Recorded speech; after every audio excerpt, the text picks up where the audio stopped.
हमारा स्कूल ये एक ऐसा कैद खाना था जहाँ के नियम कायदे कानून कुछ अलग होते थे। इस जेल के कैदी डेली अपने घर से बस्ता टांग के यहाँ पे आते हैं दिहाड़ी करने। कई माँ बाप उनके बच्चों को खुद इस जेल में फेंक के जाते हैं ताकि उनका बच्चा जिंदगी में एक सक्सेसफुल दिहाड़ बन सके। दरिंदे रोक दे बच्चा। मैं अपनी दिहाड़ी करने वैन से जाता था। हमारी वैन वाले ड्राइवर का नाम था भैया जी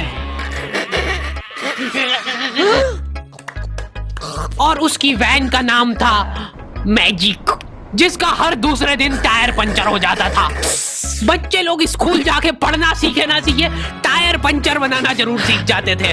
लेकिन भैया जी से मेरा अलग अटैचमेंट था। उनसे मेरे को दिल से नफरत थी। ये आदमी सुबह 5 बजे आके मेरे घर के सामने हॉर्न बजाता था। अरे भैयू, ओए भैयू, जल्दी से तैयार हो जा बेटा, 5 मिनट में निकलना है फटाफट। 9 बजे का स्कूल है यार हमारा।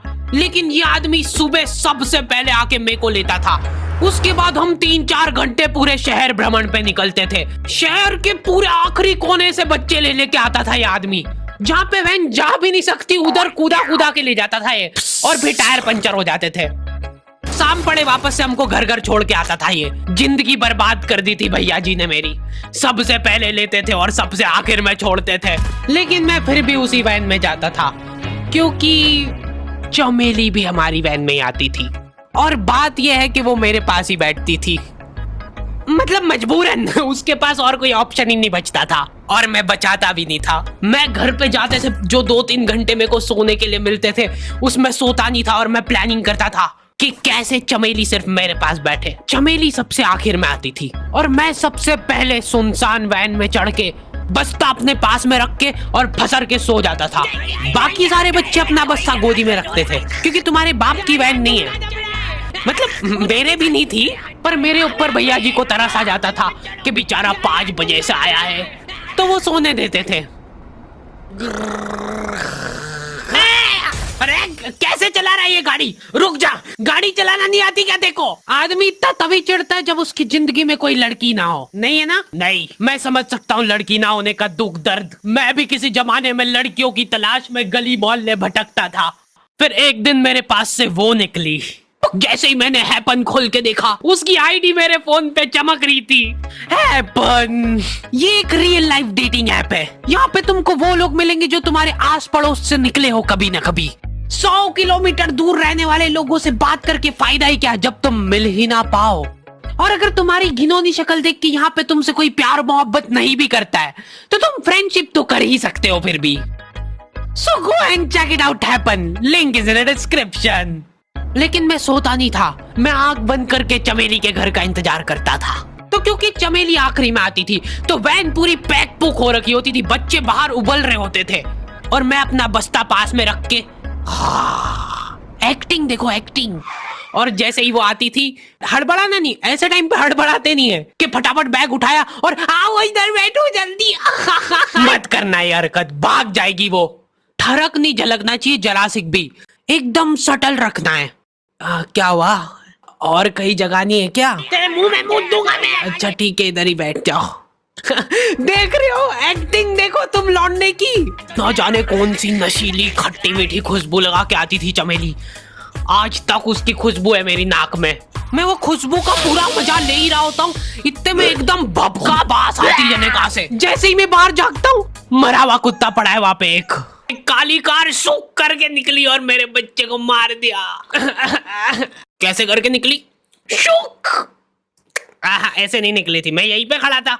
वो कार आई थी और जैसे ही वो बच्चा नीचे आया तब वो खड़ा, वो बच्चा चिल्लाया और फिर कार शुक करके भाग गई। उधर कुछ बच्चे ऑटो रिक्शा से भी आते थे स्कूल। ऐसा लगता था कि पूरे स्कूल के बच्चे इस एक ऑटो रिक्शा में ठूस ठूस के ले जाता है वो। ये ऑटो वाले और भैया जी दोस्त थे और अब ये बीच सड़क पे रेसिंग लगवा रहे। इनकी गाड़ियां उबला रही है बच्चों से, फिर भी नहीं मान रहे ये लोग। नहीं जीतूंगा। स्कूल जाके वो पीछे मुलट के देख रहा है तो एक बच्चा नहीं बचा उसके ऑटो रिक्शा में। हमारे भैया जी बेचारे पीछे से उनके गिरे हुए बच्चों को उठा उठा के ला रहे थे। ये सब हरकतें करके हम लोग जैसे तैसे कैद खाना पहुंच जाते हैं।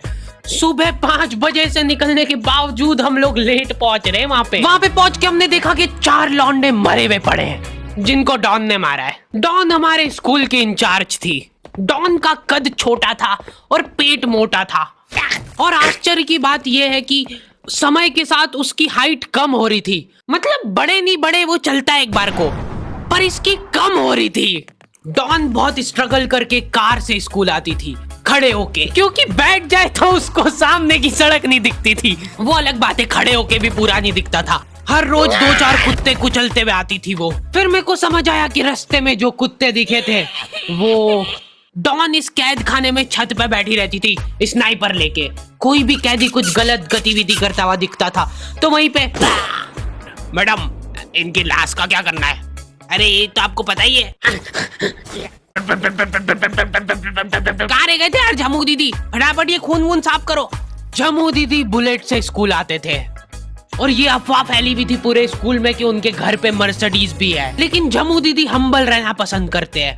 ऐसा कहा जाता था कि ये स्कूल सुबह 5 बजे से निकलने के बावजूद हम लोग लेट पहुंच रहे हैं वहाँ पे पहुंच के हमने देखा कि 4 लौंडे मरे हुए पड़े हैं जिनको डॉन ने मारा है। डॉन हमारे स्कूल की इंचार्ज थी।